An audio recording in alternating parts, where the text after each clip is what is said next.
Recently former Afghanistan fast bowler అయిన Shapoor Zadran తన 38వ ఏట చనిపోవడం జరిగింది. బ్యాటిలింగ్ విత్ హిమోఫాగోసైటిక్ లింఫోహిస్టోసైటోసిస్. ఇదొచ్చేసి ఒక రేర్ ఇమ్యూన్ సిస్టమ్ డిసార్డర్. అసలు ఈ హిమోఫాగోసైటిక్ లింఫోహిస్టోసైటోసిస్ అంటే ఏంటి? ఇదొక rare but serious conditions which body immune system అనేది ఓవర్ యాక్టివ్ అయిపోతుంది. అసలు విచిత్రం ఏంటంటే ఇమ్యూన్ సిస్టమ్ అనేది మన బాడీకి ఇన్ఫెక్షన్స్ అండ్ డిసీజెస్ రాకుండా ప్రొటెక్ట్ చేస్తుంది. బట్ ఇక్కడ దీనికి మొత్తం విరుద్ధంగా జరుగుతుంది. అదేంటంటే ఇక్కడ ప్రొటెక్ట్ చేయవలసిన ఇమ్యూన్ సిస్టమే మన బాడీలో ఉన్న హెల్తీ టిష్యూస్ అండ్ ఆర్గాన్స్‌ని అటాక్ చేస్తుంది. దీంతో సెవియర్ ఇన్‌ఫ్లమేషన్ అవుతుంది అండ్ ఇది liver, spleen, bone marrow, brain and బాడీలో ఉన్న ఇతర అవయవాలకు కూడా ఇది వ్యాపించే అవకాశం ఉంటుంది. అండ్ దీని కండిషన్స్ అనేవి లైఫ్ థ్రెటనింగ్ అయిపోతాయి and if it is left untreated. HLH అనేది డిఫరెంట్ రీజన్స్ ప్రకారం అకర్ అవుతుంది. అండ్ దీన్ని మెయిన్‌లీ 2 టైప్స్‌గా డివైడ్ చేయడం జరిగింది. ఫస్ట్ వన్ వచ్చేసి ప్రైమరీ వంశపార్యపరంగా. ఈ టైప్ అనేది జెనెటిక్ చేంజెస్ కారణంగా పేరెంట్స్ నుంచి పాస్ అవుతుంది.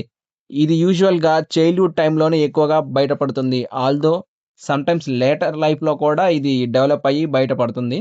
ఒకవేళ తమ తల్లిదండ్రులిద్దరికీ హెచ్ఎల్‌హెచ్ ఉంటే 25% వరకు ఛాన్స్ అనేది ఉంటుంది వాళ్ళ పిల్లలకు హెచ్ఎల్‌హెచ్ పాస్ అవుతుందనే ఛాన్సెస్. అండ్ 25% వరకు రాకుండా ఉండే ఛాన్సెస్ కూడా ఉంటుంది. And maximum passing out chances వచ్చేసి 50-50 ఉండవచ్చు. సెకండరీ టైప్ వచ్చేసి సొంతంగా ఇన్ఫెక్ట్ రావటం. ఈ టైప్ అనేది మెడికల్ కండిషన్స్ ద్వారా డెవలప్ అయ్యి ఇమ్యూన్ సిస్టమ్‌ని ట్రిగ్గర్ చేస్తాయి. కామన్ ట్రిగ్గర్స్ వచ్చేసి ఇందులో viral infections such as Epstein Barr virus, cytomegalo virus, కొన్ని bacterial, fungal and parasitical infections, auto immune diseases like lupus or rheumatoid arthritis, blood cancer such as lipoma or leukaemia. కొన్ని medical conditions వల్ల immune system weak ఉన్నా కూడా ఇది attack అయ్యే అవకాశం ఉంటుంది. And దీని కామన్ సిమ్టమ్స్ వచ్చేసి సిమ్టమ్స్ ఆఫ్ హెచ్ఎల్ఎస్ అనేవి often resemble those of severe infection making it difficult to diagnose in early stages. Symptoms includes high fever, enlarged liver and spleen, swollen lymph nodes, skin rash, easy bruising and bleeding, pale skin due to anemia, low blood cell count, jaundice, confusion, seizures, other neurological symptoms.